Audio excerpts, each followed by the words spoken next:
Muy buenas noches con todos nuestros hermanos y amigos que se unen a través de la red Facebook, de la red social Facebook, para el día de hoy tratar un tema como todos los jueves a las 8 de la noche.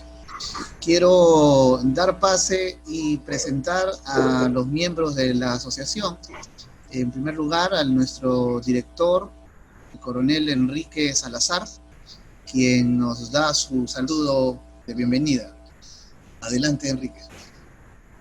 Hermanos, en Cristo Jesús, tengan ustedes muy buenas noches, bienvenidos a esta reunión y que sea de amplia, digamos, satisfacción para todos nosotros. Y lo agradecemos a nuestro hermano Esaú que hoy va a contemplar eso, ¿no? Gracias a todos, bienvenidos. Muchas gracias, Enrique. También se encuentra con nosotros el doctor Ricardo Zamora. Saludo, doctor. ¿Qué tal? Buenas noches con todos, porque Dios quiere, porque Dios lo permite y porque Dios nos bendice. Estamos este día de hoy tratando un tema muy interesante que va a ser de mucho provecho seguramente para muchas personas y estoy segurísimo que va a ser edificante en cuanto a conocimiento y espíritu. Y estamos agradecidos, hermano Esaú, por haberse concentrado tan bien en un tema tan importante.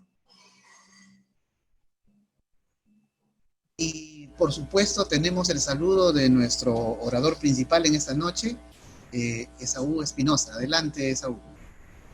Es muy grato para mí poder dirigirme a través de esta vía, por el Zoom y a través del Facebook. Un cordial saludo a todos y cada uno de ustedes. Bien, entonces estamos listos para tratar un tema muy importante que es pertinente: teorías de la conspiración política y religión. Hay un poder oculto tras los acontecimientos que estamos viviendo. ¿Qué tiene que ver esto con el tema político? ¿Cómo se enlaza con el tema religioso? Todo esto en esta noche nos lo va a compartir su investigación nuestro hermano Esaú Espinosa Cárdenas. Esaú, tienes entonces la disposición del canal para que puedas exponernos este tema.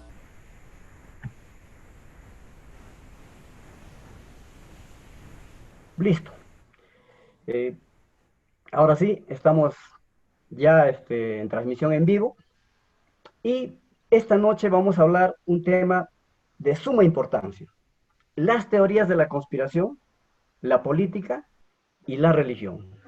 Y voy a abordar, cuando digo la religión, desde la Biblia, ¿no? Porque nosotros somos cristianos. Todos hemos recibido este tipo de mensajes. Nos están dando la idea de que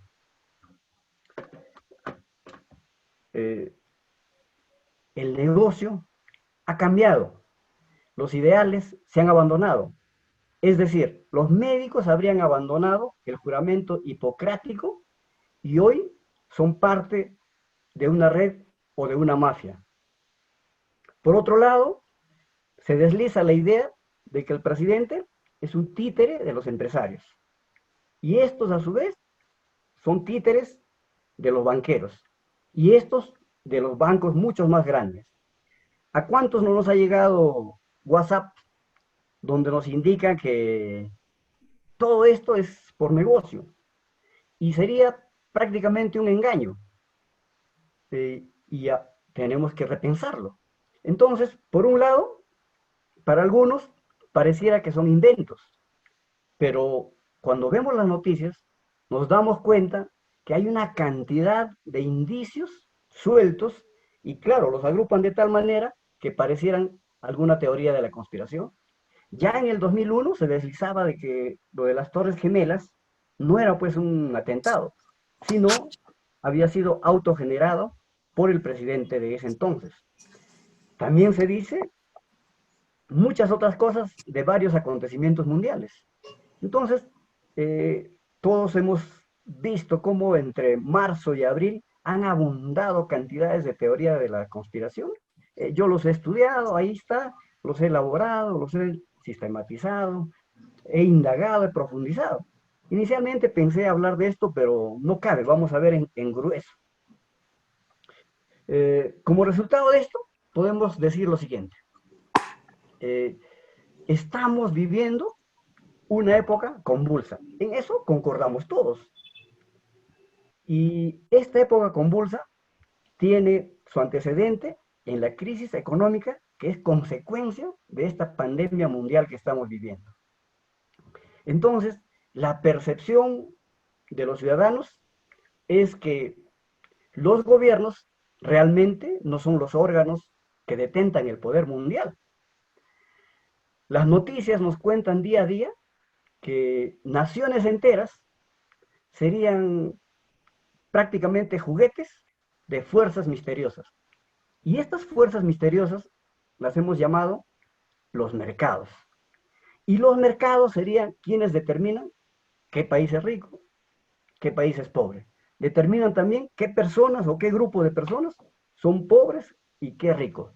Determina la prosperidad de algunos y atenaza a algunos en la miseria.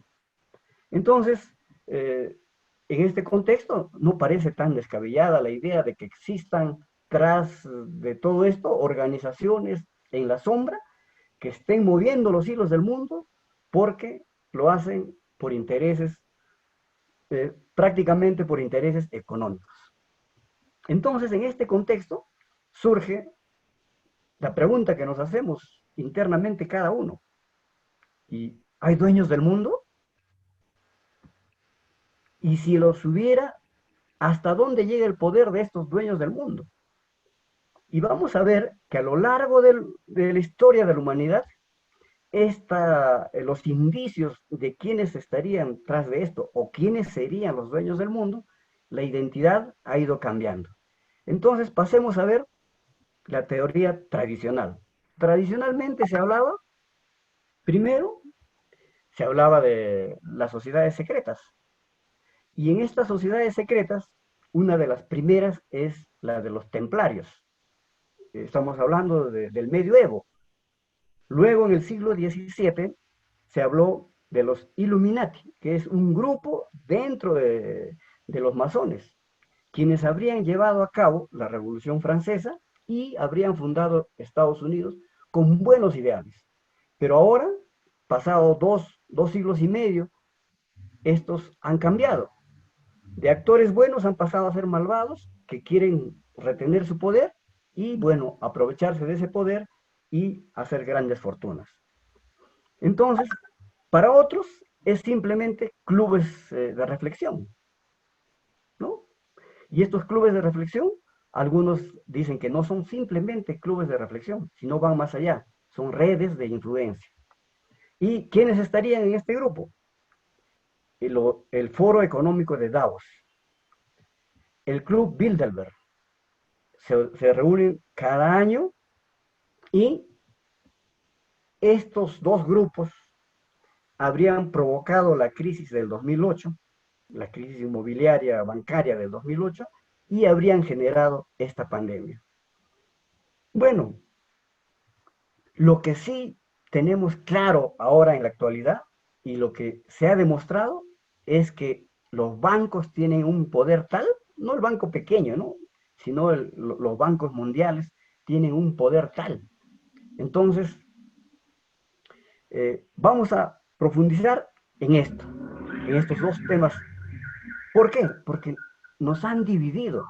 Las opiniones de la gente que se llaman los líderes de opinión están en dos grupos. Los líderes de opinión que manejan la prensa tienen dos grupos. Y lo vamos a ver bien claro en el siguiente ejemplo. El señor Draghi pasa a ser presidente del Banco Central Europeo. El señor Monti pasa a ser primer ministro y ministro de Economía de Italia. ¿Y ambos de dónde proceden? Del banco Goldman Sachs. Entonces, ahí es donde empieza a generarse lo que se llama las teorías de la conspiración. Y a raíz de este antecedente, tenemos dos opiniones. La primera, que dice, no, eran profesionales muy buenos, han pasado ahora de este banco, han pasado al Estado y están dando su experiencia en favor de los estados que están trabajando. Por tanto, todo esto es lógico, la economía es así y es la dinámica natural. Y de otro lado, los líderes de opinión dicen, no, no, no, estos señores forman parte de los dueños del mundo y están haciendo un manejo de los países bajo los intereses de ciertos mandatos que les dan estas organizaciones. Entonces, frente a estas dos opiniones que vemos en los medios, nos quedan tres caminos. Nosotros escuchamos ambas posiciones y decimos, no lo sé, pero creo en ello, pareciera que tras de todo esto sí hay teorías de la conspiración. Y eso no es gratuito, ¿no? Lo hacen y lo dicen en función de muchas voces. ¿Por qué? Porque ya desde Napoleón denunció que era víctima. El primer ministro británico también denuncia, Disraeli denuncia que es víctima. Winston Churchill también hace una denuncia en este sentido. Y el que más claro fue en esto que denunciar una teoría de la conspiración es John Kennedy.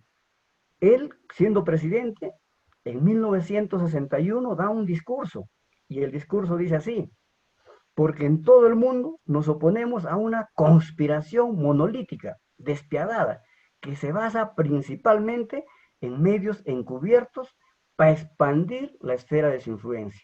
Y cita a los medios de comunicación, cita a los partidos políticos y otras vías que quieren sobreponerse al poder del pueblo, o sea, que rebasan a la democracia. Pero sobre la base de esto articulan y no terminan de decirnos el discurso completo de Kennedy, porque un discurso de un presidente no es de 5 líneas. Y si nosotros recordamos el año 1961, estamos en un escenario de lo que se llama la Guerra Fría entre Rusia y Estados Unidos. Y el discurso continúa y realmente, normalmente no citan esta parte, y si leemos la parte inferior, nos vamos a dar cuenta a qué se está refiriéndose Kennedy. Cita a la subversión, mira, subversión en lugar de elecciones, intimidación en lugar de libre elección, guerrillas de noche en lugar de ejércitos de días. Claramente se está refiriendo al comunismo, a la guerra que está teniendo con el comunismo, pero ellos lo usan para fundamentar la teoría de la conspiración.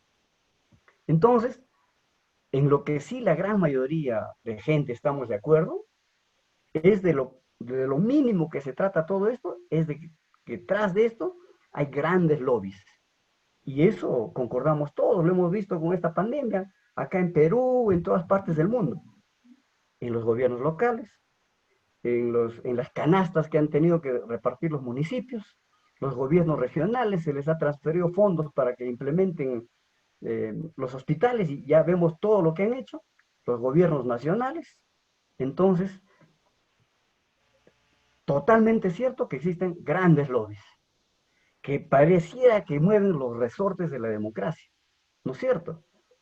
Entonces, hay bastante de razón, pero los que creemos esto, decimos, es cierto que hay grandes lobbies, pero eso de creer en que un grupo de 10 personas se reúnen en una mesa, con unos whiskies en la mesa, y dicen, vamos a crear una crisis económica que nos va a beneficiar, vamos a quebrar países.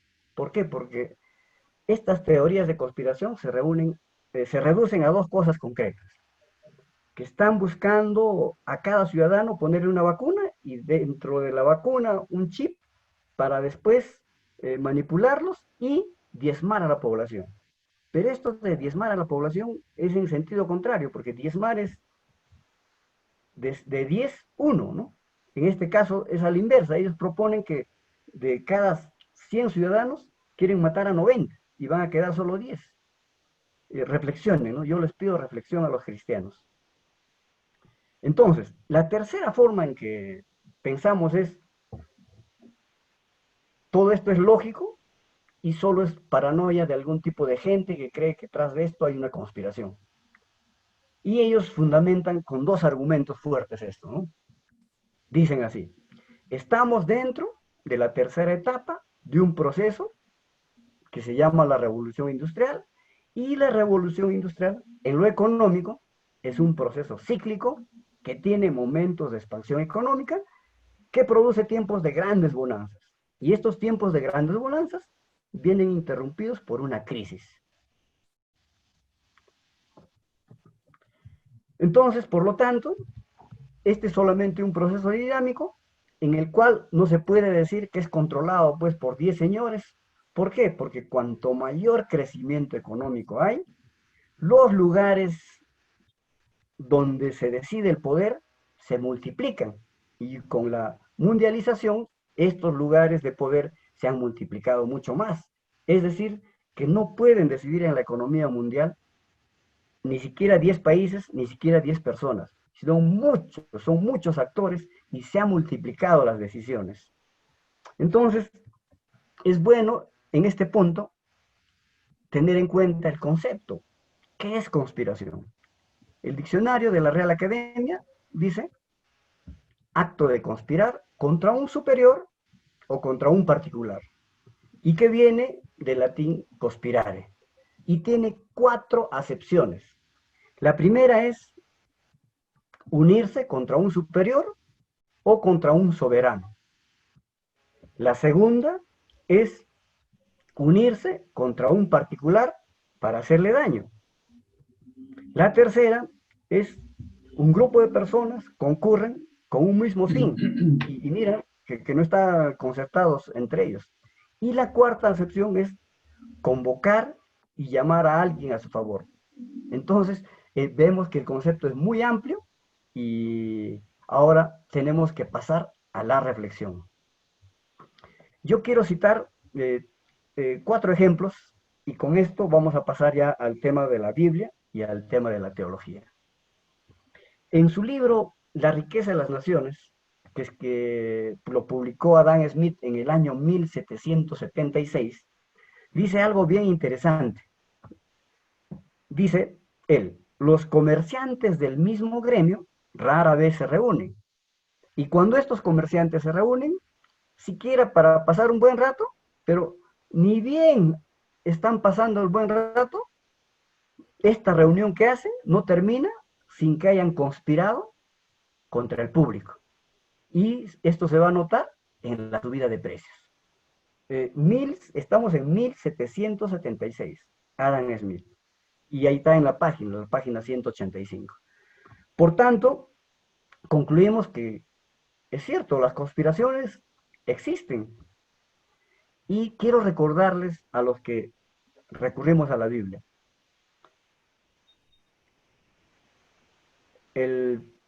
José tenía 12 hijos. Y la familia se divide. Un grupo hace alianzas, otro grupo hace coaliciones y pretenden eliminar a su hermano. Imagínense, hasta en las familias cristianas, en la familia de un patriarca, la conspiración se da. Entonces, concluimos que conspiración es un concepto bastante abstracto, válido para hacer el análisis en las ciencias sociales. ¿Y qué sacamos de esto? Que la conspiración está en la naturaleza del ser humano. Y a veces solamente con el hecho de reservarse la información, pareciera que alguna gente está conspirando. Pero si da el otro paso de actuar en contra o perjudicando a su semejante, buscando un beneficio propio o de un grupo, prácticamente es una conspiración. Entonces, el segundo personaje con quien quiero reflexionar es con Thomas Jefferson. Thomas Jefferson, el tercer presidente de los Estados Unidos, que gobernó entre 1801 y 1809. Y mira, él va a decir lo siguiente en su segundo año de mandato. En 1802 va a escribir esto. Va a hacer una gran alerta y que ha tenido mucho eco en este momento. Si los pueblos permiten que un día los bancos privados controlen su moneda, los bancos y las instituciones que florezcan en torno a los bancos privarán a la gente de toda posición. Primero, por medio de la inflación, enseguida por la recesión, hasta el día que sus hijos se despertarán sin casa, sin techo, sobre la tierra de sus padres, que sus padres conquistaron. Y esto salió muy a la luz en el año 2008, en la crisis inmobiliaria allá en Estados Unidos. Por tanto, concluimos de que muchas veces sí hay responsables en todas las acciones que sufren las grandes mayorías. Concluimos en que sí hay poderosos que son capaces de producir el sufrimiento de mucha gente y no les interesa. Entonces, de estos dos quiero llegar a una conclusión para antes pasar a los dos últimos. Nos preguntaríamos y nos preguntamos, ¿no? Y muchos queremos reflexionar, ¿cómo es que hemos llegado a esta crisis? Porque esto es parte de la respuesta, ¿no? Algunos dicen, esto es cuestión de puro accidentes. Ha habido tales accidentes, ha pasado esto, han manejado mal y ya. Así hemos llegado. La segunda respuesta es, hemos llegado a esta situación solamente por la dinámica cíclica de la economía. La economía es así, como una empresa, ¿no? Tiene altibajos y es así. Y lo tercero es que ha sido creada esta crisis por conseguir algunos objetivos financieros. Y ahí el gran culpable es la banca, ¿no? Y el cuarto, que es a mi criterio la que yo le doy más razón para que tengamos este escenario mundial, es la falta del control diligente de la Reserva Federal y la excesiva presión política por parte del Congreso, la excesiva presión política por parte del gobierno hacia las instituciones financieras. ¿Por qué? Quiero fundamentar un momentito con esto. Acá tenemos un documento que es una alerta de los bancos. Debemos recordar lo siguiente. En 1913 se crea el Sistema de Reserva Federal de Estados Unidos como banco privado. Se aleja del patrón oro y cambia. Y bueno, ahí han empezado una dinámica muy distinta, una dinámica muy interesante para la economía, ha expandido mucho el país, ha generado bastante riqueza, pero en 1999 se da un paso muy, muy agresivo y muy peligroso. Y esto va a cambiar la legislación del sistema bancario. Y acá es donde entra la presión del Estado. El Congreso de Estados Unidos y el gobierno de turno de Estados Unidos ejerce una presión tal sobre las instituciones financieras y dan algunas leyes para que se elaboren algunos instrumentos económicos que a la larga van a ser muy perjudiciales a la economía. Uno de ellos se llama el crédito subprime. ¿Qué es el crédito subprime? Sería un paralelo de darle crédito, o ni siquiera obligarle a los bancos, darle crédito a quienes están en Infocor. Al que está en Infocor, los bancos no le dan el crédito. Pero en 1999, el Congreso de Estados Unidos aprueba y le ordena a la banca de Estados Unidos para que otorgue este tipo de créditos, y esto generó pues la crisis del 2008. O sea, no son totalmente responsables los bancos, sino el gobierno que quería que se expanda más la economía y el Congreso que siempre tiene presiones políticas de los electores. Y la quinta respuesta, que vendría a colación con las teorías de la conspiración, dicen que hemos llegado a esta crisis por el manejo de las sociedades secretas. Y ahora sí viene la tercera persona que les quería, y quiero que presten atención al audio, es 30 segundos. Esto es en la campaña electoral de Francia, en el año 2011, quien ha sido presidente y ganó Hollande, y escuchen lo que dice Hollande.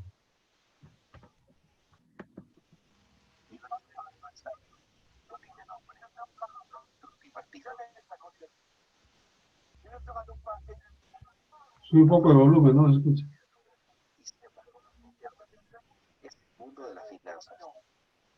O sea, dice, mi verdadero adversario no se presenta en las elecciones, pero va a ganar las elecciones. Es el sistema financiero. Entonces, esto es algo que también recogen los políticos para fundamentar las teorías de la conspiración. Y veamos, ahora sí, completando lo que dice Hollande. Hollande y muchos le culpan al Club Bilderberg y dicen que ellos habrían puesto al rey de España, habrían mandado como espía o como agente a la reina Sofía, quien habría llevado al economista que tiene un premio Nobel de Economía, el hindú Yunus, quien escribe mucho sobre el microcrédito. Entonces, nos dicen también que por encima de todo, encima del banco, está, por ejemplo, personas como George Soros.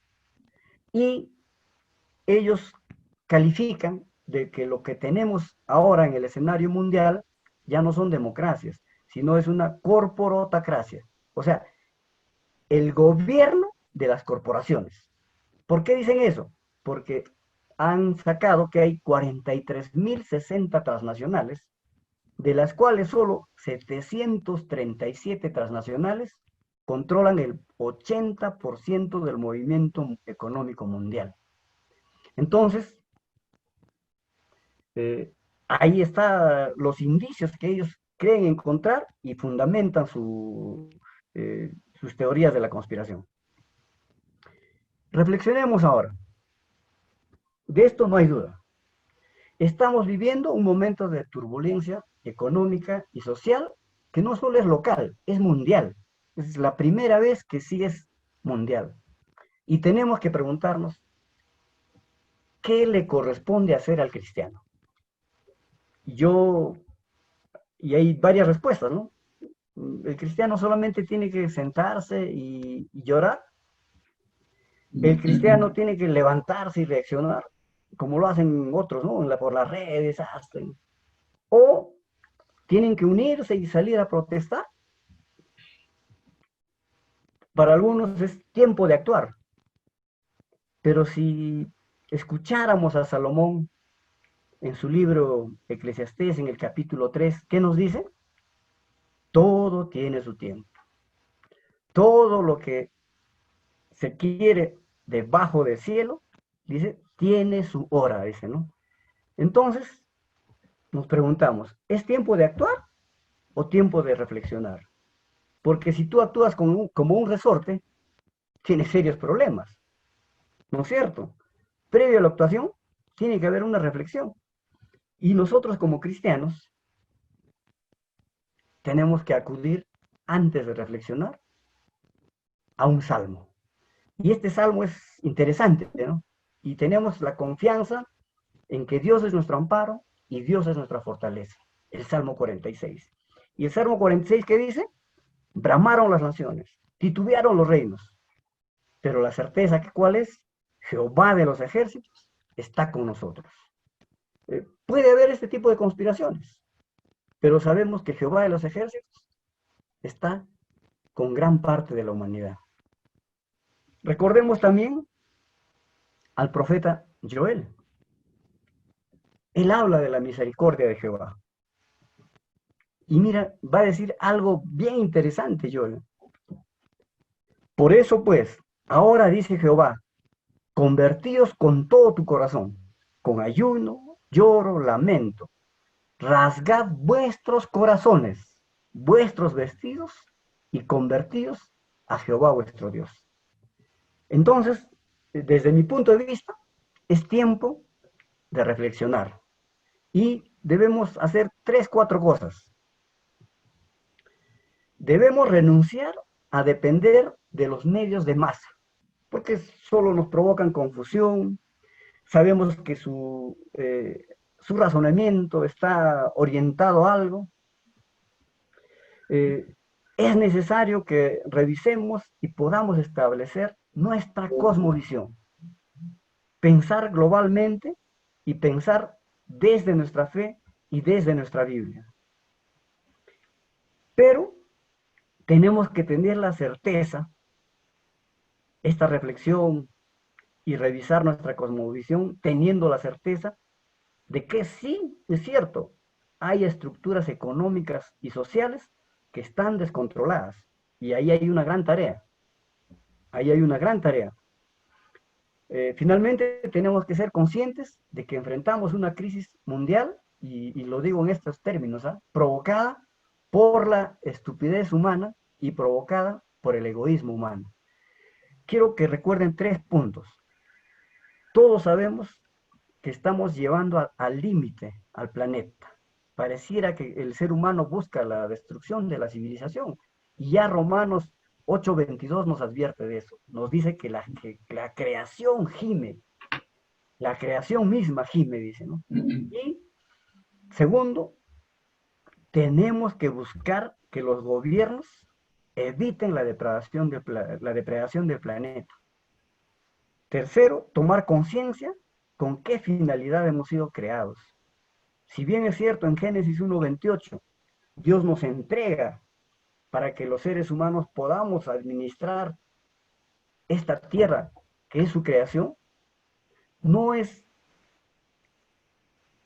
se puede decir, un desarrollo sin límite. A veces algunos los ven el progreso como algo indefinido, indeterminado, pero todo tiene su límite. Entonces, ahora sí, revisemos lo de la Biblia, y mira, conspiración en la Biblia, por supuesto. Mira, no es ni siquiera Jeremías. Jeremías consigna en el capítulo 11:9, dice, y me dijo Jehová, Jehová le está diciendo a Jeremías, conspiración se ha hallado en los varones de Judá y entre los moradores de Jerusalén. En el pueblo de Dios, conspiración. Imagínense. Y no es la conspiración contra otro ser humano, es conspiración contra Jehová. ¿A dónde se atreve el ser humano? En Amós vemos lo siguiente. Entonces Amasías, el sacerdote de Betel, envía palabra al rey Jeroboam, ¿y qué le dice? Amós conspira contra ti. Imagínense, denunciando al profeta de Dios como conspirador. En 1 Samuel vemos lo siguiente. Saúl se queja de David, lo está persiguiendo, quiere matarlo, y se queja que quienes le han ayudado, le han dado pan a David, están conspirando contra él. Imagínense. Y yo quiero que nos quedemos con esto. De estos pasajes hay cerca de 30 en la Biblia, entre el Nuevo Testamento y el Antiguo Testamento. Miren lo interesante que dice Isaías. Y es una advertencia. No llames conspiración a todas las cosas. O sea, quiere decir que no todo es conspiración. Pero si fuera conspiración, ¿qué dice? Ni temas. O sea, no debemos tenerle miedo a esas conspiraciones. Porque si no, no estaríamos confiando en la soberanía de Dios. Y quiero hacerles un pequeño resumen de los salmos, como para animarles. Los salmos son las palabras del hombre apelando a Dios. Y los salmos, ¿qué hacen? Van a proclamar la seguridad de la experiencia del pueblo para con ese Dios que tiene ahí su templo en Jerusalén. Por tanto, tenemos que creer que ese Dios es un refugio permanente, aunque el universo esté temblando. Los salmos son súplicas confiadas cuando hay una persecución de parte de los malvados. Tenemos que aferrarnos a esos salmos. Nos dan a entender que hay gente que obra a cara descubierta, pero se esconden en la oscuridad, hacen trampas. ¿Por qué? Porque creen que nadie les va a descubrir y por tanto va a quedar impune. Vemos en estos momentos cómo es posible que seres humanos hagan atrocidades, ¿no? De los unos contra los otros. Entonces, los salmos nos hablan mucho de esos enemigos, y que sí hay muchos, y hay algunos enemigos que tienen nombre y apellido, y en esos casos hay que denunciarlos. Pero también los salmos nos dicen que tenemos que pedir a Dios que actúe, y apelan a Dios: Señor, no permanezcas insensible. Por tanto, al final, nosotros tenemos que hacer lo siguiente: reconocer que Dios va a actuar, y Dios va a actuar con justicia. Entonces, la maldad se va a volver contra ellos. Y muchos hemos escuchado de lo que ahora llaman el nuevo orden mundial, y nos preguntamos desde la Biblia si cabe eso. En la teología, ese término no se ha utilizado prácticamente, pero sí muchos teólogos han propuesto otro mundo es posible. Y lo hacían, o sea, este mundo es malo, desastroso, entonces otro mundo es posible, tomando las palabras de Jesús del reino de Dios. Pero sí, la Biblia habla en Apocalipsis 14, Apocalipsis 17, habla de un nuevo orden mundial de Satanás. Pero yo creo que todavía no hemos llegado a eso. Sí habla de eso, pero llegará en su momento. Nosotros creemos y confiamos en ese reino de Dios que ha predicado Jesús, que lo presentó como un gobierno justo y universal, que acabará con la totalidad de la maldad humana. Y debemos recordar que el mensaje principal, aparte de la salvación del hombre, es precisamente que el tiempo se ha cumplido y que el reino de Dios se ha acercado. Y eso nos va a decir en Marcos 1:15. Nos dice: arrepentidos y creed en el Evangelio. Y miren, Jesús va a tener una certeza tal y nos va a decir que ya el reino, en Lucas nos va a decir, porque el reino de Dios está entre vosotros. Le preguntan: ¿cuándo va a llegar el reino de Dios?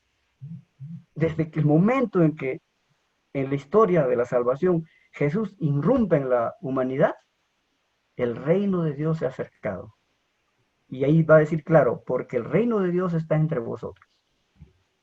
Entonces, recordemos en Hechos que Jesús se les ha aparecido y durante 40 días Jesús les habla acerca del reino de Dios.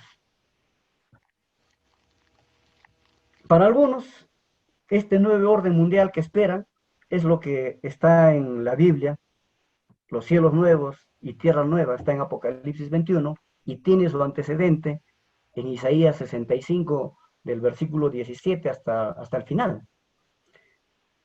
Entonces, nosotros, como cristianos, desde la Biblia, podemos extraer esto.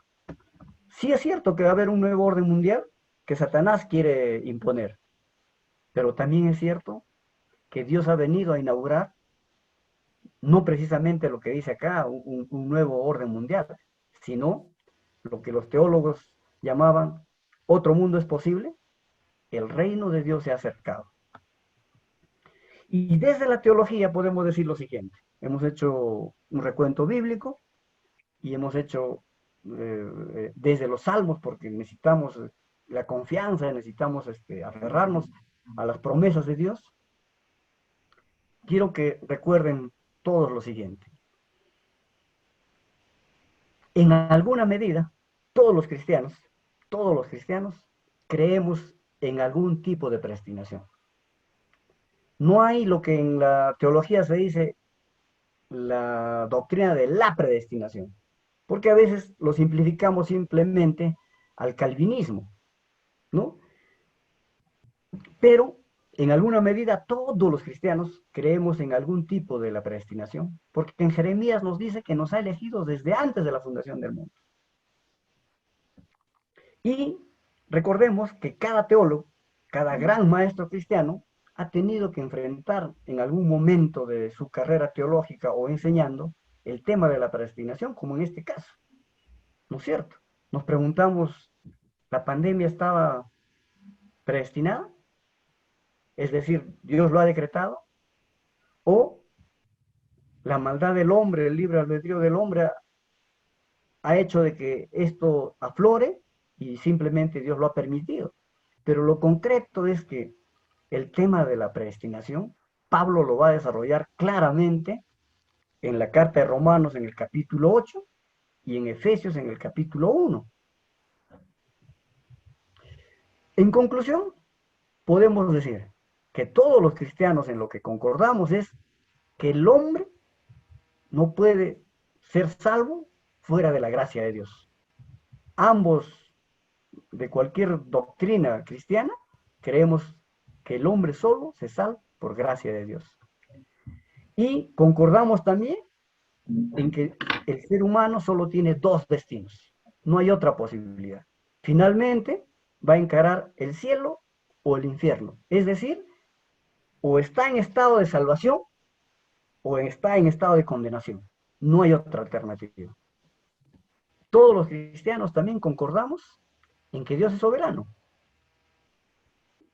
Y si creemos en la soberanía de Dios, a pesar de que habría una conspiración, Dios tiene el poder suficiente para detenerlo, o en todo caso para proteger, algunos dicen, a sus elegidos o a sus predestinados, ¿no?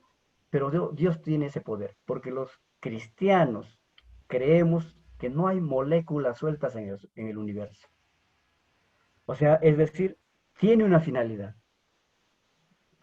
Y también concordamos en que la Biblia habla de humanos caídos. Y como humanos caídos, somos esclavos del pecado. Pero a pesar de eso, de que somos esclavos del pecado, todavía tomamos decisiones. Es decir, tenemos libre albedrío. Pero nuestra voluntad, ahora, después del pecado original, se inclina hacia el mal. ¿Esto qué indica? Que ha sucedido algo en el ser humano. Y entonces es probable que gente por la codicia y por la avaricia pueda pretender conspirar contra su prójimo, contra el sistema económico, contra los gobiernos, contra... Entonces, esto es lo que mi aportación, y creo que he visto todos los ángulos, no he sido muy exhaustivo, y espero la generosidad de ustedes porque el tema es demasiado amplio, que en realidad debería haberlo tomado en 3, 4 conferencias. Muchas gracias y espero que podamos aclarar algunas dudas que surjan y precisar algunos puntos. Muchísimas gracias, Esaú. Ha sido una brillante exposición. En realidad, muchos datos nuevos para mí, particularmente, pero desde el punto de vista racional, cómo analizamos las circunstancias de la teoría de la conspiración, me quedo con Isaías, ¿no? Aunque podamos analizar absolutamente este fenómeno que al parecer es histórico y va a seguir, tenemos la confianza plena en Dios. Bien, muchísimas gracias, Esaú. E invito al doctor Ricardo Zamora, si tiene alguna pregunta para poder enriquecer esta conferencia. Buenas noches. Bueno, sí, muy interesante la exposición, Esaú, te felicito. Y también me han quedado muchas preguntas y muchos conceptos que surgen de manera interesante, ¿no? Por ejemplo, ¿no? La conspiración es algo que daña, es algo que se organiza para dañar, queda claro. Ahora, ¿pero qué busca la conspiración? ¿Busca el poder para lograr tener el control de la economía o busca la economía para poder tener el control del poder?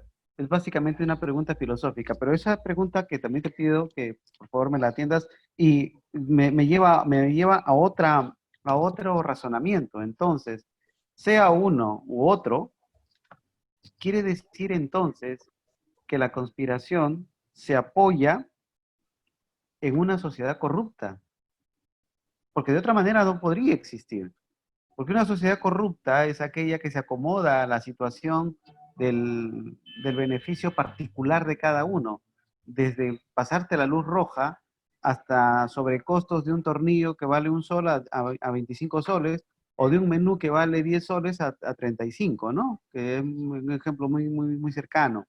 Eh, y va también del hecho de que los valores de esta sociedad también se han visto degradados, producto también posiblemente de una administración de la crisis, porque estamos entendiendo de que hay una administración de la crisis mundial en sus diferentes sectores, que al final se traducen en un resultado económico, sea para bien o sea para mal. Pero sin embargo, creo que me parece entender de que el planteamiento es que estas organizaciones que administran crisis se apoyan, al parecer, también en sociedades corruptas, en sociedades sin valores, en sociedades poco analíticas, en sociedades y civilizaciones poco cuestionables de la realidad en que viven y simplemente satisfacen situaciones inmediatas. ¿Crees que ese factor es determinante o es solamente un colateral de lo que está pasando? Eh, Primero, lo que decías, ¿no? Es ambas cosas. Es el poder y es la economía. Segundo, el caldo de cultivo es la naturaleza caída del hombre. O sea, y claro, no estamos hablando de que nos hemos dado cuenta que realmente podemos decir que todos los sectores económicos en el Perú están plagados de corrupción. Y como dice el Salmo, ¿no? Algunos tienen nombre propio, pero no tienen la capacidad de denunciarlo. Sabemos quiénes son, ahí está el Salmo dice, ¿no? Ahí está. Pareciera que tiene nombre propio. ¿Y qué dice el Salmo también? Que actúa sabiendo que los jueces lo van a librar. Imagínate, ya Salomón lo había dicho. Estamos hablando 1000 años antes de Cristo, o sea, hace 3000 años. Y no tienen temor de actuar a cara descubierta, porque saben que los van a librar los jueces. Es una pena, pero es así. Entonces, la naturaleza caída en todos los seres humanos abre esa posibilidad. ¿Por qué? Porque el ser humano que ahora sueña tener 100, cuando tiene 100 quiere tener 1000. Cuando tiene 1000 quiere tener 10.000. Después no es suficiente, quiere 100.000, quiere 1.000.000. Y no le interesa. Por eso que ahí dice pierde la sensibilidad. Pero a pesar de eso, que sí los hay clubes de influencia, hay muchos lobbies, pero sin embargo, ¿qué dice? Yo soy soberano.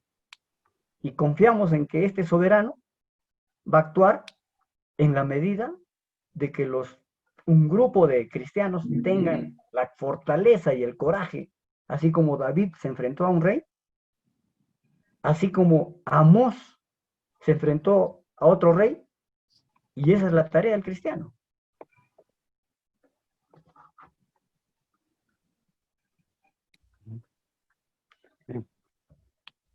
Bien, no sé si me permites hacer A ver, sí, una acotación allí. Claro, ah, partiendo de eso entonces, también hablaste del tema financiero y queda claro entonces que la respuesta es, buscan el poder para tener el control de la economía o de las finanzas o buscan las finanzas para poder controlar el poder. Es una coexistencia, ¿no? Digamos, una simbiosis entre ambos. No se pueden separar. Pero entonces, en primer término, quiere decir que hace muchísimos años, la Biblia tiene razón cuando dice que la raíz de todos los males es el amor al dinero, ¿no? Ahora, si eso es así, si ese es el análisis, y quiero irme a un extremo bastante odioso, yo en algún tiempo de mi vida he conocido mucho del tema comunista. Carlos Marx decía que la religión es el opio del pueblo, porque la religión no deja actuar al pueblo, ¿no es cierto? Le quita la capacidad de acción, mejor dicho, decía. Y entonces, sin embargo, si tú traes datos de Adam Smith de 1746, creo que dijiste, ¿no? 1776. 1776, bueno, estamos hablando de muchísimos años, siglos, ¿no? Entonces, Carlos Marx, ¿crees tú que en alguna medida tiene razón? Porque si analizamos la vida del cristiano de 1716 para acá, ¿qué tanto ha actuado frente a esta crisis que ya venía dándose desde los templarios? ¿No es cierto? Entonces, es una pregunta odiosa, sí, como cristiano lo reconozco, pero sin embargo veo que hay una realidad y que nos golpea generación por generación, ¿no? Eso es todo. Joseph Stiglitz, en uno de sus últimos libros, que se titula El precio de la desigualdad, Stiglitz es el premio Nobel de la economía, ha escrito muchos libros sobre este tema, pero en el que puntualiza mucho y enfatiza bastante, se llama El precio de la desigualdad, y ahí es donde él pone ese nombre, corporatocracia, o sea que la democracia está dominada por un grupo de corporaciones, y son 737 las que manejan el 80% de la economía mundial. Y claro, o sea, Marx, ese tipo de religión, que cuando se refiere a Marx, sí era el opio del pueblo. Ahora ha variado, pero pareciera que no ha cambiado la realidad de muchos cristianos.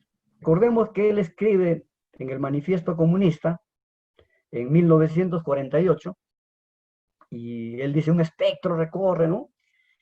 Y de las casi 50 páginas que tiene este Manifiesto Comunista, solo uno habla del comunismo.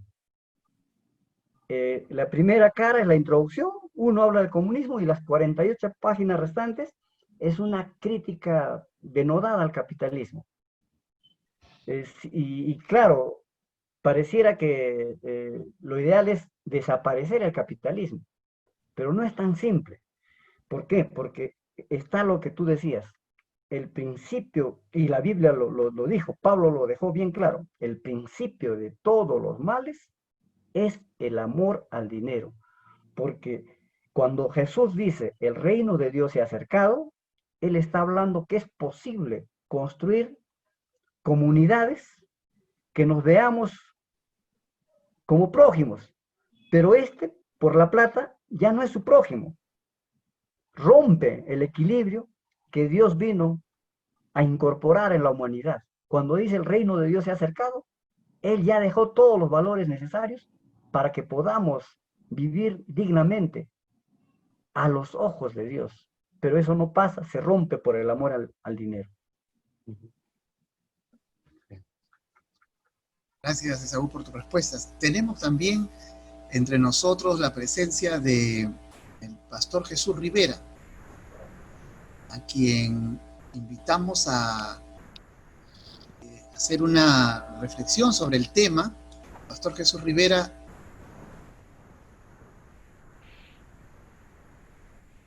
Pastor Jesús. Bueno. Seguramente se está preparando el Pastor Jesús. Mientras que el Pastor Jesús se prepara, Enrique Salazar, ¿tiene alguna pregunta, algo para...? Que me habían apagado usted, el anfitrión, el audio. Ah. Claro. Disculpe, Pastor Jesús, entonces parece ha sido ser mi... una conspiración también, hablando de temas. Ha sido una conspiración. Adelante, diciendo, pastor.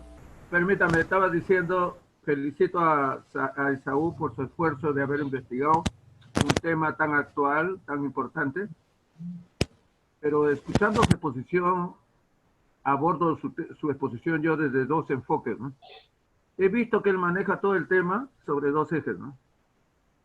Uno, la conspiración, y dos, el nuevo orden, el dominio, el poder, etcétera, ¿no? Entonces, eso me lleva a mí, me presiona, me exige, me demanda a que vayamos a responder esos dos ejes, ¿no? Debemos hacer un estudio minucioso desde una perspectiva antropológica bíblica para saber qué es el hombre. Estoy hablando qué, no quién, sino qué es.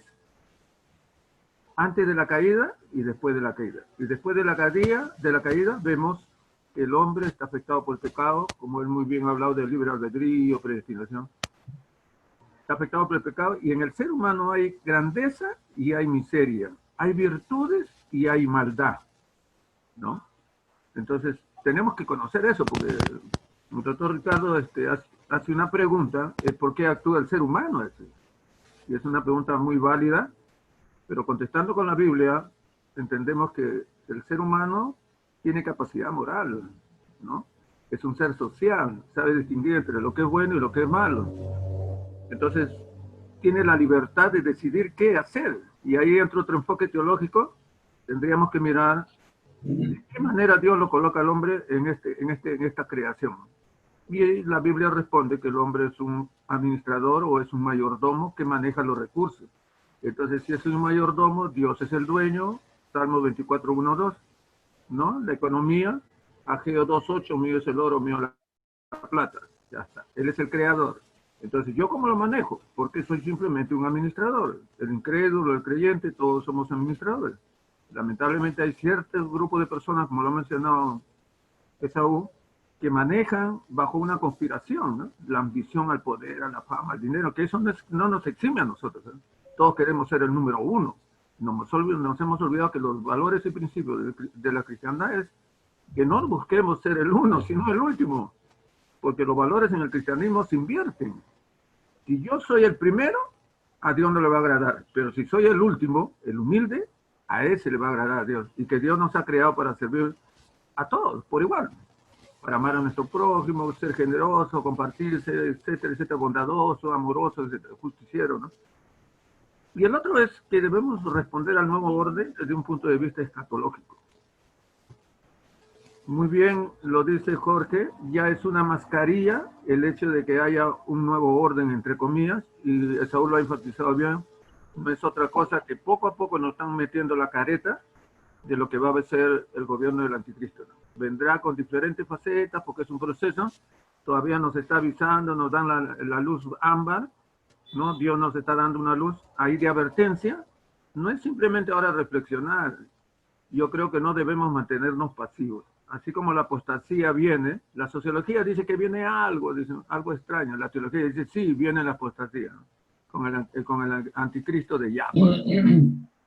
Entonces, debemos responder desde ese punto de vista y creo que ahora para tener un marco dentro de la política, debemos hacer un enfoque antropológico y escatológico, ¿no? Sin omitir otras fases del proceso sistemático teológico, ¿no?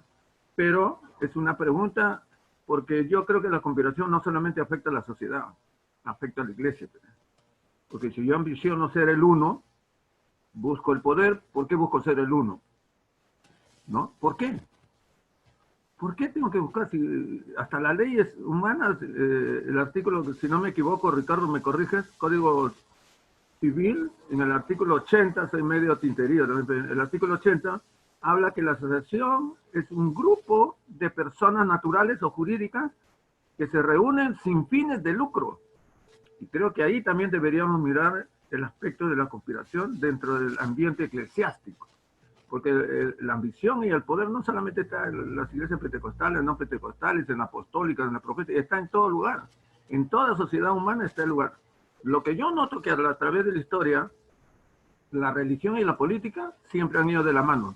Porque el hombre, desde el siglo I, sin contar la antigüedad, desde el siglo I ha existido la ambición de los obispos, luego de los papas, los emperadores, la ambición de manejar las dos áreas, ¿no? Político y religioso. Político, si tengo control de todos los gobernantes del mundo, soy el uno.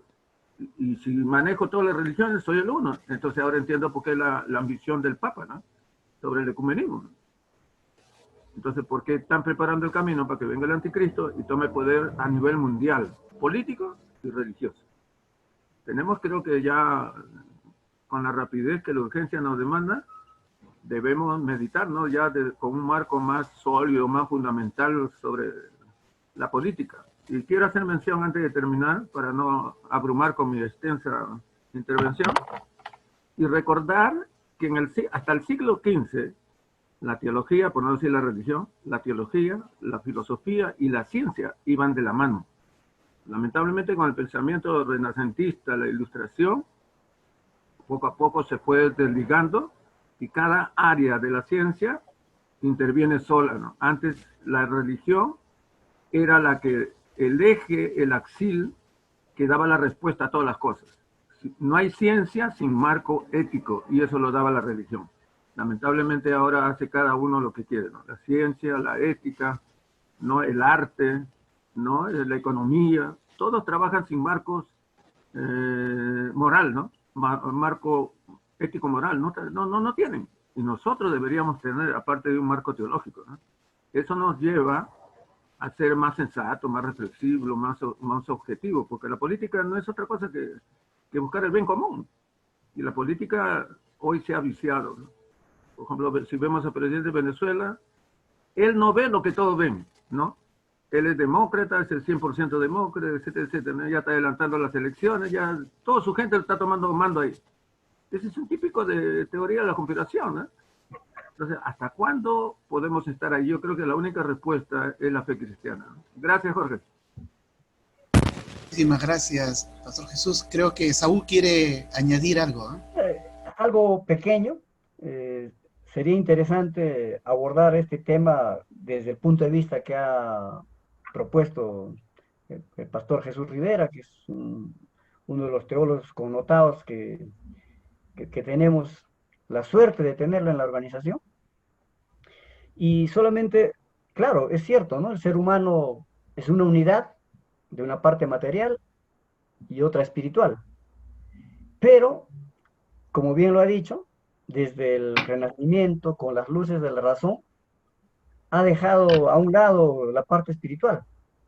Y solamente ahora pareciera que es una parte material. Y quiero solamente recordarle lo siguiente. En el Apocalipsis habla 10 veces de los moradores de la tierra. Personajes que están a lo largo de la historia, que están muchos en algunos puestos de poder, algunos son empresarios. ¿Y quiénes son estos moradores de la tierra? No son aquellos que viven en la tierra, así como nosotros, sino son personas que tienen su mente, su corazón, sus valores y sus intereses en las cosas terrenales. Y estos son los que son enemigos de todo lo que Dios, de todo lo bueno que Dios ha dado y de toda la predicación del reino de Dios, de Jesús. Entonces, estos son los que están empujando lo que llamamos, entre comillas, el nuevo orden mundial. Y eso debemos tenerlo muy claro. Esa gente no va a cambiar. Son prácticamente, se podría decir, agentes del diablo. Y no sabemos quiénes son. Solo en el Apocalipsis, 10 veces reiteradamente se dice, los moradores de la tierra. Los moradores de la tierra. Eso era todo.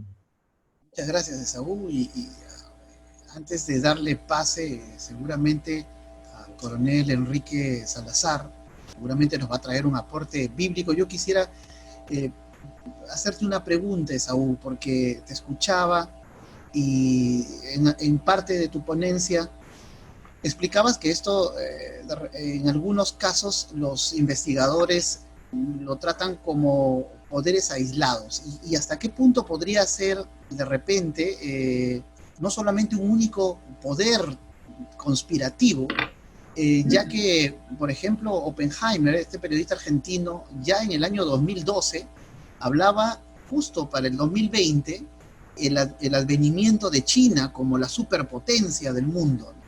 Y ya en ese tiempo, en el 2011 al 14, él veía el desarrollo y la venta de grandes capitales europeos, norteamericanos en China.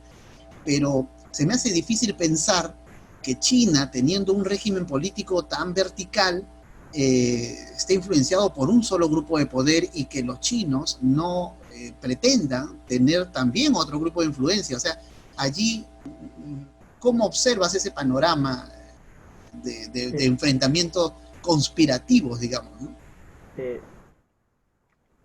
¿no? En geopolítica, los embajadores, los que son especialistas en esto, nos alertan lo siguiente. Nos dicen, los países no tienen amigos, los países tienen intereses. Y en la geopolítica, así como antes se hablaba de un mundo bipolar, ¿no? Rusia, Estados Unidos, los teóricos dicen que hemos pasado a un mundo multipolar, o sea, ya no de uno, sino de varios. Y entre ellos están surgiendo Rusia, China, y por ahí algún país más del Medio Oriente. Entonces la geopolítica se complica y cada uno tiene una finalidad. Aparentemente firman tratados comerciales, pero en realidad los países tienen intereses. Pero nosotros como cristianos, y teniendo en cuenta la soberanía de Dios, a pesar de que esto no tiene algo articulado, sabemos que está dominado por la naturaleza del hombre caído, y como son parte de esta gente que llamamos los moradores de la tierra, sin quererlo, sin saberlo, están en la agenda de este nuevo orden mundial que está descrito en Apocalipsis 14 y 17. Muchas gracias, Esaú. Seguramente que este tema, pues como bien dijiste, merecería una segunda parte, ¿no? Para poder profundizar algunos aspectos. Bueno, entonces le cedo la palabra al coronel Enrique Salazar para que nos dé sus aprontes. Muy bien, hermano Saúl. Primeramente, felicitarte, y Dios está usando muchísimo en cuanto a estas situaciones. Y sabemos en realidad que la conspiración existe.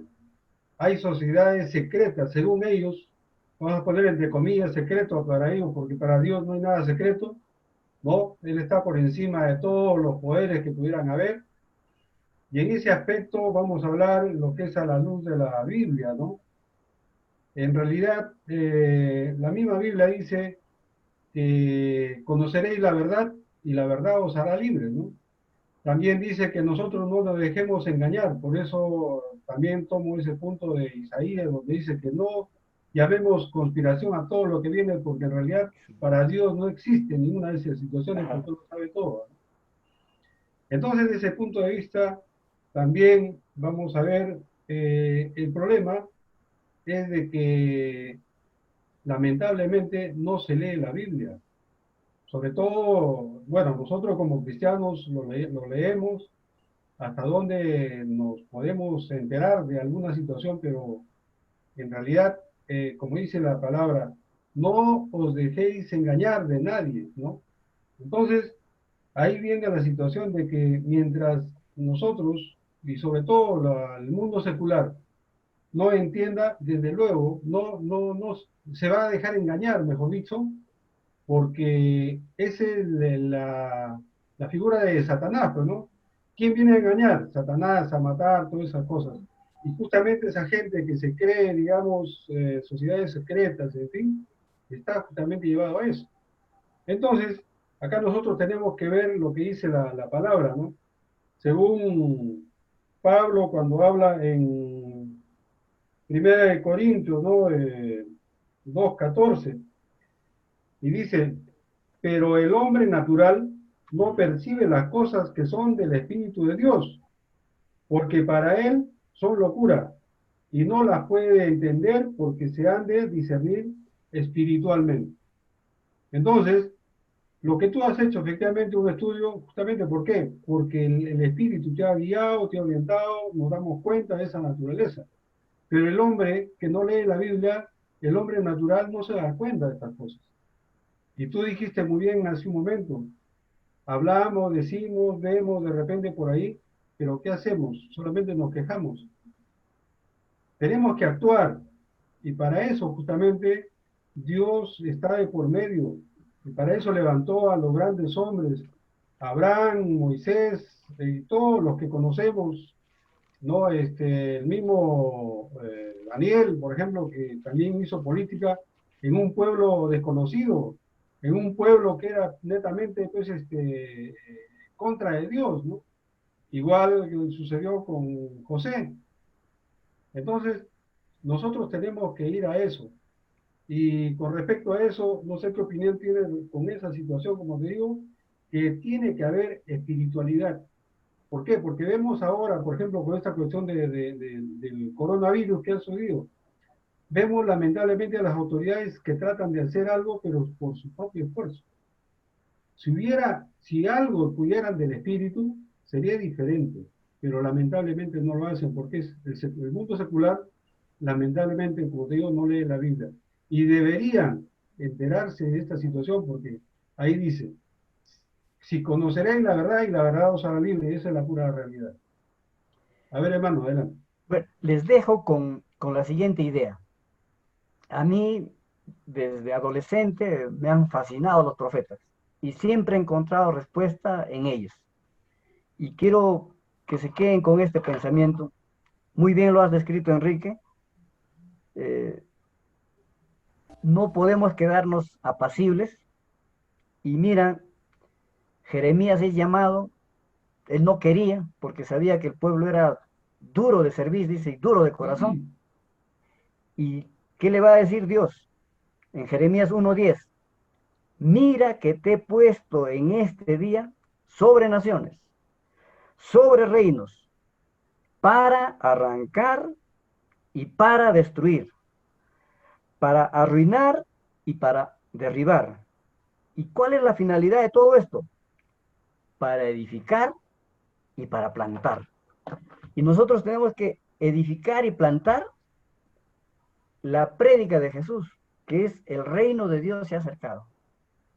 O sea, debemos rescatar, y eso se ha perdido lamentablemente casi en todas las iglesias, porque prácticamente se ha abandonado la teología en las iglesias. Se predica, se enseña, pero la teología te da una articulación tal, te da una piedra sólida del pensamiento, y eso es lo que no tenemos los cristianos.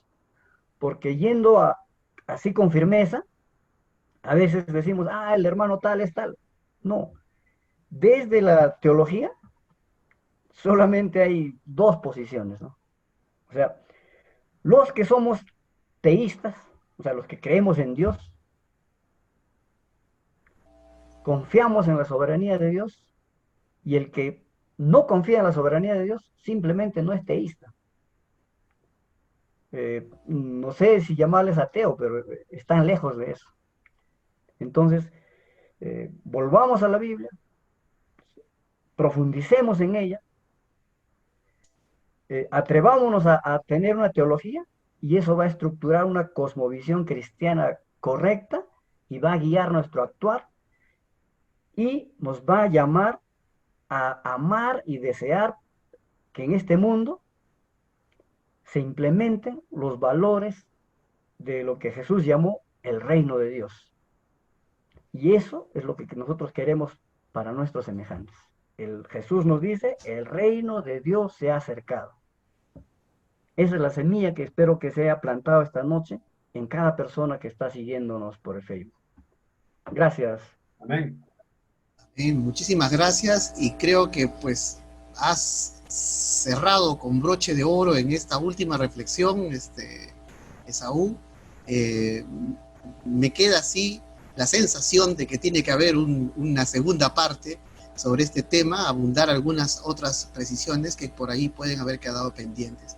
Y yo te pediría, Esaú, que nos acompañes una oración para concluir esta reunión. Ya. Padre Santo, te agradecemos a ti, Señor. Tú eres soberano, tú tienes el control de la historia de la humanidad. Tú desde antes de la fundación del mundo has tenido un plan y tienes un plan de salvación y tienes un plan para la humanidad. Tú nos has dado un mandato a cada uno de nosotros, has mandado a tu Hijo, ha hecho una obra redentora por nosotros, pero no solo eso, no solo nos ha dado la salvación, sino también nos ha mostrado que tenemos que construir ese reino entre los seres humanos, porque tenemos que aprender a vivir dignamente a la luz de tu palabra, bajo tus ojos, porque lo que más deseamos nosotros es adorarte, alabarte y agradarte. En el nombre de Cristo Jesús, gracias. Amén. Amén. Gloria a Dios. Amén, amén. Y muchísimas gracias a todos nuestros hermanos que nos han acompañado en esta noche, los que están aquí presentes en el Zoom, y también a los que nos han acompañado por Facebook. Será hasta la próxima semana, jueves a la misma hora. Muchas gracias, que el Señor les bendiga. Bendiciones a todos. Bendiciones para todos. Ahí está. Terminamos.